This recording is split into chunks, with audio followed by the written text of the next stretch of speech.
Hágase tu voluntad en la tierra como en el cielo.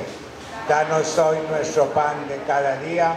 Perdona nuestras ofensas, como también nosotros perdonamos a los que nos ofenden. No nos dejes caer en la tentación y líbranos del mal.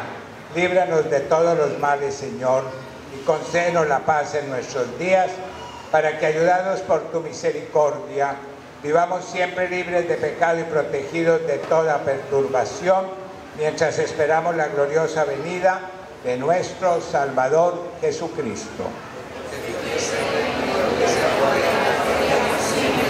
Todos juntos vamos a pedir el don de la paz. Señor Jesucristo, que dijiste a tus apóstoles: la paz os dejo, mi paz os doy.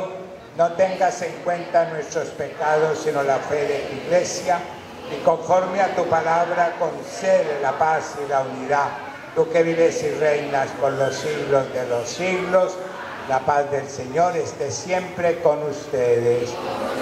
Desen fraternalmente un saludo de paz.